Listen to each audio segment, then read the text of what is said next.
People wondered, would Tyson be ready? Would Paul? Was the training enough? Would they be prepared? Folks, we're here to tell you Netflix's big entry into live boxing and sporting events. Well, it turns out Netflix is the one that needed more training desperately, and it may actually sink their stock.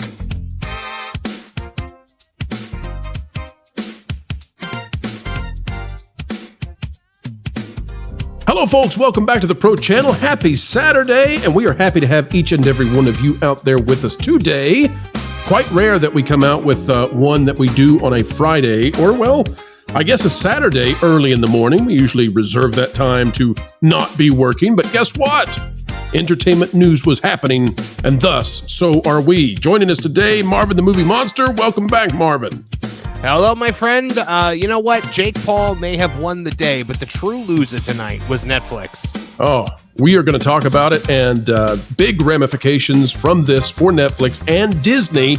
Folks, don't go anywhere. If this was just a boxing match, it's not part of what we cover. We love sports, but that's not what we do. That's not our forte here, but this has huge impacts on entertainment. As we dive in today, folks, consider clicking the like button. And we do promise that if you click that like button, butts will not appear, unlike on Netflix where nakedness was in fact on the screen. But before we start into that one, let me just say John Rich won the night with this meme. This is beautiful. Oh, yeah. Anyone else Netflix freezing up? I love it. It's absolutely fantastic. Drunk 3PO says 1987 NES had higher resolution fights than Netflix in 2024. And Drunk 3PO sharing Kate right here. And yes, that was basically how people felt as Netflix really just screwed up in every way possible. We'll talk about it, but one of the things was a naked Mike Tyson on screen on Netflix. And I have to say, Marvin, you know, I have worked with Shaq before. I have dealt with Shaq. When Shaq came on the screen for the 30 seconds they interviewed him ringside, it was a breath of fresh air because finally somebody knew what they were doing. Netflix had huge buffering and frame rate issues worldwide, people struggling to watch any of the fights. The earlier fights were riddled with problems, including strange rulings and then entire commentators turning against the winner for that reason. You had issues of really lackluster fights also happening. The Mike Tyson versus Paul fight was not all that great at all and was more just kind of just a disappointment. I'll keep it there. The other thing is they did actually get to the point where you could watch it by the time you got to the Mike Tyson fight. The problem is I think that's because people gave up. And I think it lowered the number of people trying to watch, and that's what freed up the bandwidth for Netflix servers. So clearly they were not ready for primetime whatsoever. Marvin, what did you think about the night? Everything that could have gone wrong went wrong, like everything that you said as well. But also when between fights, when they would cut to like the expert analysis, you know, Evander Holyfield couldn't hear anything out of his earpiece. The owner of the Cowboys, is it Joe Johnson, Jim Johnson? I don't know football, but his microphone didn't work. Just everything that could have gone wrong went wrong. They put Rosie Perez in the commentary booth. Everything that could have gone wrong went wrong. It was absolutely terrible. I mean, it was some of the worst presentation in terms of sports that you've ever seen, folks. And we mean that. I mean, truly. And you're right, Marvin. This is from Michael Mulvihill. It says, Jerry Jones saying Netflix is a huge part of the NFL's future into a mic that doesn't work. And then less than a minute later, the stream goes down. Yep. This was the experience. And I'm not here to give people financial advice in any way, but I am here to say that this could have an impact on Netflix and Disney. And the reason for that, Marvin, is that Disney just declared 2 days ago they're going to be getting into live sports streaming and having sports on the Disney Plus app. So they're going to put ESPN straight into Disney Plus. All right, well, Netflix we thought was in the lead. And then they did this, and it was horrible. People couldn't watch the stream. I mean, it was as unfunctional as Tiana's Bayou Adventure on both coasts. That's how bad this was. People could not watch this until people gave up, and then that's how people could tune in. But another issue, You start this fight at midnight on the East Coast, you're diminishing the number of people who are going to be able to stay up and watch it. So in every way, I thought that this was just absolutely a dumpster fire by Netflix, and it could actually impact their stock because, and we don't know this to be true, but people could look at this and say, you know what, they're not ready for this. And this was kind of baked into what investors thought they were going to be able to do. Huge letdown. Yeah, I did an article on that Park Place about just, the viewership that they were expecting. And, analysts from JP Morgan Chase, who were just kind of examining the impact this might have on the stock, was saying this might be the biggest, the most viewed boxing match, at least of this century. They said of all time, but that's kind of a wild thing. There were Muhammad Ali fights that had reportedly 1 billion people watched worldwide. But of the 280 million Netflix subscribers, how many of them were not able to watch this fight? And that doesn't bode well for Netflix, because live sports and sports entertainment was about to become a huge part of their business model going forward. They've got 2 major football games coming to Netflix on Christmas Day, and then in January they're going to start airing the WWE. They've got Monday Night Raw every single Monday night live, and when WWE's contract with Peacock is up, Netflix is going to make a play to try to get the pay-per-views. Can you imagine WrestleMania on Netflix with those kind of buffering issues? And obviously, at the end of the day, there were a lot more people watching this fight than will watch even probably WrestleMania. But still, I think this is going to scare anybody who's partnered up with them for live sporting events. And again, this was baked into the value evaluation that investors were making, that Netflix could pull this off. And clearly they can't. Now, can they do it in the future? I don't know. But this, you get one shot to really prove you're up to it. And this was bad. I mean, folks, we're not trying to be sensational. It was difficult to watch this for the majority of the stream.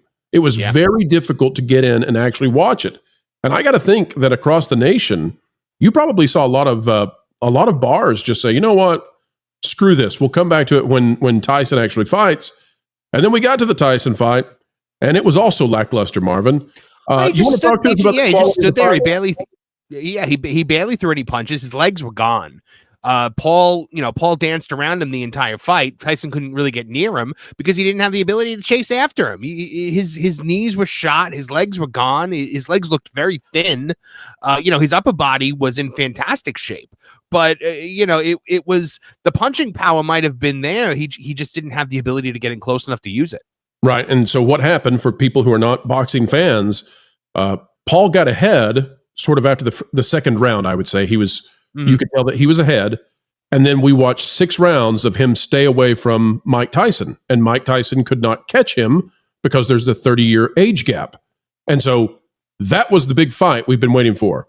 2 rounds of legitimate boxing, 6 rounds of, hey, I'm going to stay away from you, and there's nothing you can do about it. That's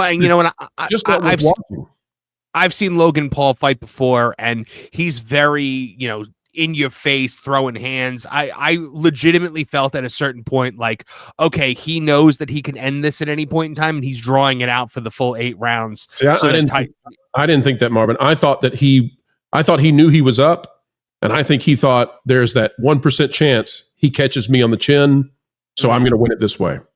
Yeah, it's possible as well. There were a lot of things going into this, like with the slap on Friday night during the weigh-in. That was a complete work. That's a wrestling term. A work is when something is part of the show, it's not real. A shoot is when something is something real. That wasn't a work, Marvin, was showing Tyson naked. No.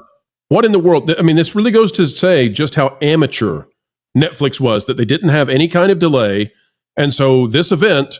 And by the way, there's a lot of language in this too. I'm okay with that in a pay-per-view, but if it's a free live sporting event on Netflix, you would think that Netflix treats this sort of like an NFL broadcast. And that would, you might get a slip up every once in a while in an NFL broadcast, but they're pretty careful because they're trying to bring in the biggest demographic they can, and that includes sometimes families. Well, this was not family friendly in any way, and you could tell they did not have a delay. And because they didn't have a delay, which add that to the list of problems they had, the whole world saw 58-year-old Mike Tyson naked. The backside, luckily, but naked. Yeah. All of a sudden, there it was. And I don't think he's the one that people are laughing at. I think people are laughing at Netflix over this. Oh, yeah, 100%. 100%. And they should be. And then, you also had that women's match before the main event. And those ladies, they left it all in the ring. Like, they were just throwing haymakers. They left blood on the mat. And then they followed it up with that. And that was the other match, bro. It was stuck.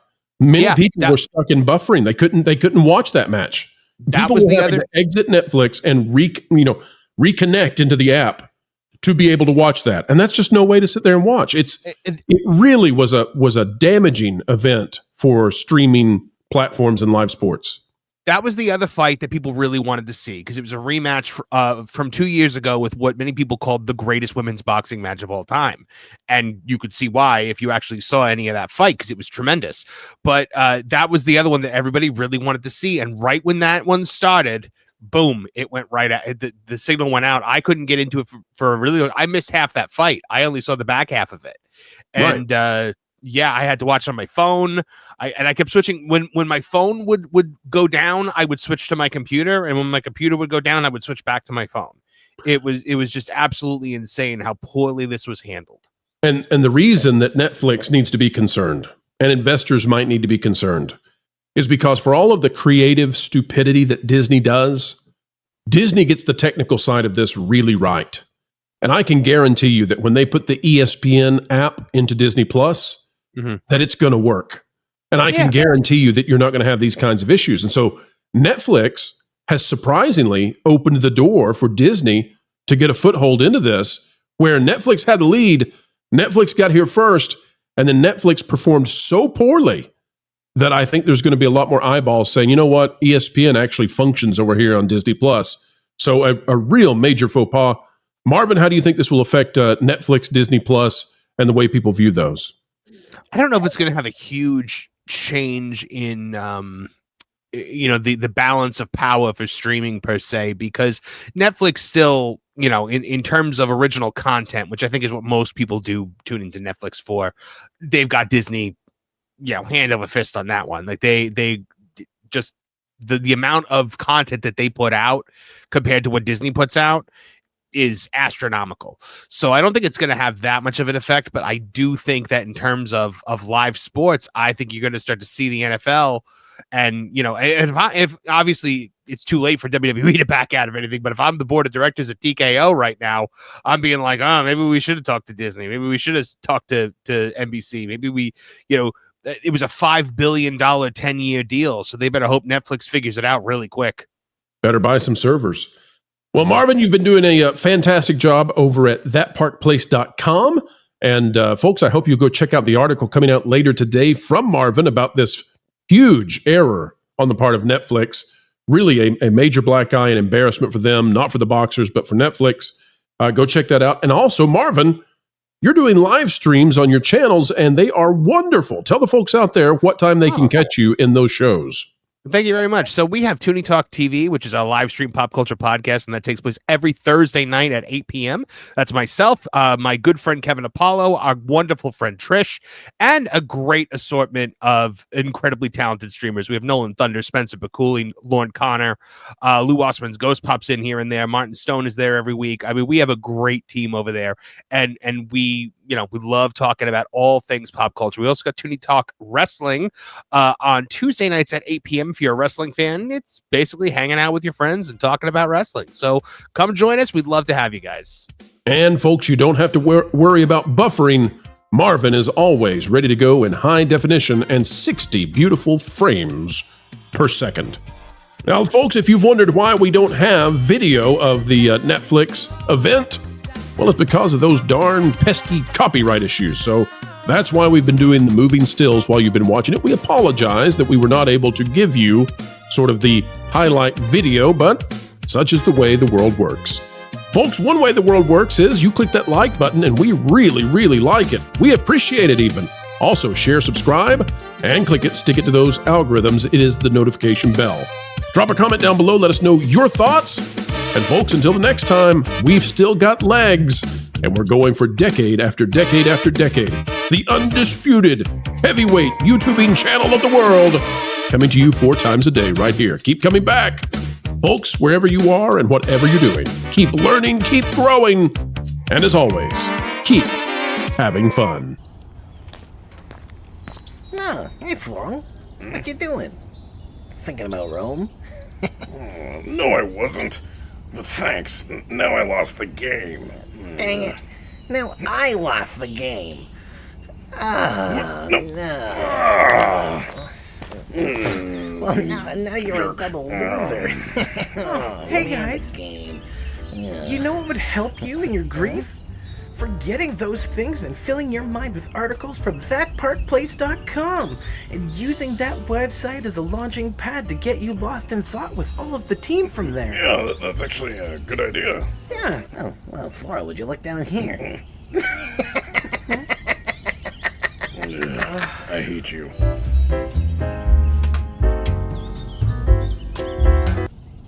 No.